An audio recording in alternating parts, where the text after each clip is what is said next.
1961 میں ایڈوکیٹ صاحب سے متعارف ہوا تھا۔ ایک روز شاہب صاحب کے نام ان کا خط موصول ہوا تھا۔ لکھا تھا، میں خود شاہب کا ایڈوکیٹ ہوں۔ مجھے کئی ایک ذرائع سے معلوم ہوا تھا کہ آپ ایک اچھے آدمی ہیں، اس لیے میرے دل میں آپ کے لیے خیر خواہی کا جذبہ بیدار ہوا ہے۔ پھر میں نے سنا کہ آپ کے ہاں اولاد نہیں ہوتی، اس پر مجھے بہت قلق ہوا۔ اللہ کے فضل و کرم سے میں نے کبھی تہجد قضا نہیں کی۔ اس سے میں معمول بنا لیا کہ بلا ناغہ تہجد میں اللہ پاک کے حضور میں التجا کرتا کہ آپ کو بچے سے نواز دے۔ اللہ تعالیٰ نے اپنے فضل و کرم سے میری گزارش کو شرف قبولیت بخشا ہے۔ کل رات مجھے یہ خوشخبری دی گئی ہے کہ آپ کے ہاں بچہ تولود ہوگا۔ ہونے والا نومولود چند ساعت کے لیے میری گود میں ڈال دیا گیا اور حکم ہوا کہ آپ کو خبر دے دوں کہ 1 سال کے بعد آپ کے گھر فرزند ہوگا۔ آپ کو مبارک ہو۔ فرزند کی ولادت پر مجھے مطلع فرمائیے گا۔ عین 1 سال کے بعد قدرت کے گھر فرزند ہوا، حالانکہ میڈیکل رائے کے مطابق پیدائش کا امکان نہ تھا۔ بچہ 1 سال کا ہو گیا تو ایک بزرگ صورت آدمی تشریف لائے۔ انہوں نے اپنا تعارف کرایا۔ کہنے لگے، میں وہی شخص ہوں جس نے 2 سال پہلے آپ کو بچے کی ولادت کی خبر دی تھی۔ آپ نے مجھے ولادت کی اطلاع نہیں دی۔ اس روز ایڈوکیٹ صاحب کے شہاب سے مراسم پیدا ہو گئے۔ بہرحال وہ تو محض اتفاق تھا کہ بچہ ہو گیا، اس کا یہ مطلب تو نہیں کہ ایڈوکیٹ صاحب کی ایسی اوٹ پٹانگ بات کو مان لیا جائے۔ لہٰذا میں نے اپنی تیاری جاری رکھی، اگرچہ اس میں وہ شدت نہ رہی۔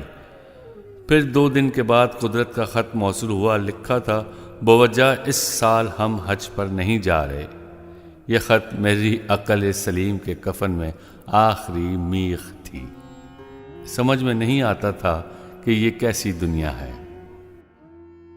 تم حج پر جاؤ گے، تمہاری فائل بنی ہوئی ہے، ابھی دستخط نہیں ہوئے، تمہارا نام فہرست میں شامل نہیں، اس لیے تم نہیں جا رہے۔ آخر کیوں؟ خواہ مخواہ مجھے الجھن میں ڈال کر رکھا ہے۔ میں کب چاہتا ہوں کہ حج پر جاؤں۔ اس بات پر میں کئی ایک دن غصے میں بل کھاتا رہا۔ اسی سال کے اختتام پر قدرت اللہ 3 سال کا بن باز کاٹ کر وطن واپس آ گئے۔ میں نے جان بوجھ کر قدرت اللہ سے حج کی بات نہ کی۔ میں نہیں چاہتا تھا کہ پھر سے کسی طوطا مینا کی کہانی میں الجھ کر رہ جاؤں۔ ایک دن قدرت اللہ نے مجھے فون کیا۔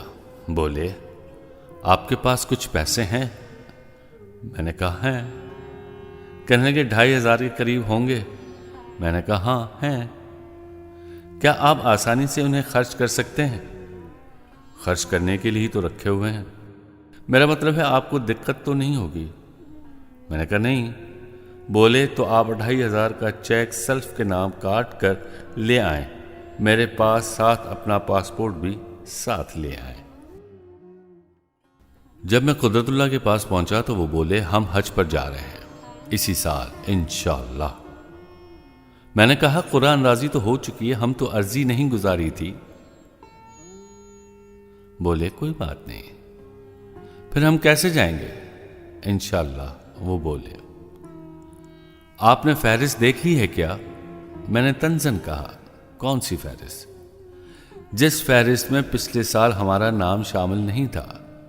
قدرت نے میری طرف دیکھا اور مسکرائے۔ پچھلے سال آپ کو ایڈوکیٹ صاحب نے اطلاع دی تھی نا کہ آپ کا نام لسٹ میں شامل نہیں؟ میں نے کہا ہاں، انہوں نے اطلاع دی تھی۔ کیا اب انہوں نے آپ کو اطلاع دی ہے کہ آپ کا نام فہرست میں شامل ہے؟ میں نے تنزین کہا۔ ایڈوکیٹ صاحب تو فوت ہو گئے، قدرت اللہ نے کہا۔ بہت عابد آدمی تھے، عمر بھر انہوں نے کبھی تہجد قضا نہیں کی تھی۔ بات بدلنے میں قدرت اللہ کا جواب نہیں۔ جب بات ایسے موڑ پر آ جائے کہ پکڑے جانے کا امکان ہو تو وہ موضوع بدل دیتے ہیں۔ میں نے کہا میں تو جب مانوں گا کہ ہم حج پر جا رہے ہیں جب میں وہاں پہنچ جاؤں گا۔ یہ تو بڑا اچھا ہے کہ آپ پہنچ کر مان جائیں گے، کئی لوگ تو پہنچ کر بھی نہیں مانتے۔ وہ مسکرائے۔ گزشتہ 3 سال سے ایسے واقعات رونما ہو رہے تھے کہ میری عقل سلیم معاف ہو کر رہ گئی تھی۔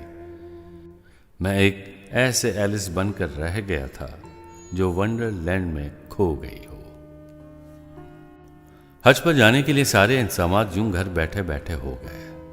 ویزا حاصل کر لیا گیا، فورن ایکسچینج مل گیا، ٹیکے لگوا لیے گئے، بکنگ ہو گئی کہ مجھے یقینی نہیں آتا تھا کہ ہم واقعی جا رہے ہیں۔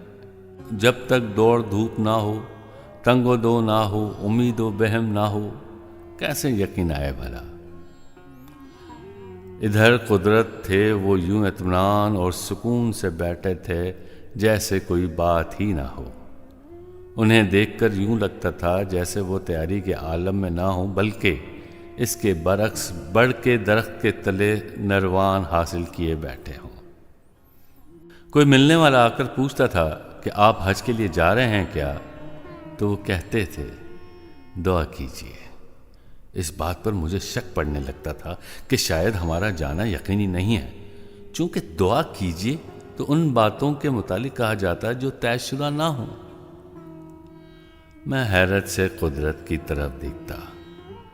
اس وقت مجھے توقع ہوتی کہ قدرت چپکے سے مجھے آنکھ مار کر یقین دلائیں گے کہ ہم جا تو رہے ہیں، یقینی طور پر جا رہے ہیں۔ ایسی بات کہہ کر میں اسے ٹرخا رہا ہوں۔ میری اس تفسرانہ لگاؤ کو دیکھ کر بھی قدرت کے رویے میں کوئی تبدیلی نہ آتی۔ نہ وہ آنکھ مارتے، نہ اشارے کرتے، نہ ہی آنکھ چمکاتے۔ اس وقت میری کیفیت عجیب سی تھی۔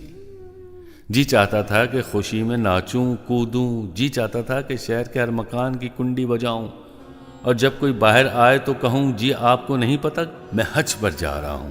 اس کے برعکس کہہ رہے تھے دعا فرمائیں۔ قدرت نے روانگی کا پروگرام ایسا بنایا کہ روانگی کا سارا مزہ کرکرا ہو گیا۔ انہوں نے کہا مجھے لاہور اور کراچی میں ایسے سرکاری کام ہیں جنہیں روانگی سے پہلے سر انجام دینا ضروری ہے، لہٰذا ہم راولپنڈی سے روانہ ہوئے تو احباب نے سمجھا کہ دورے پر جا رہے ہیں۔ لاہور پہنچ کر قدرت نے سرکاری کام کرنے شروع کر دیے اور اپنے ارد گرد دفتر لگا لیا، جیسے حج پر روانگی کا ایک جملہ متروزہ ہے۔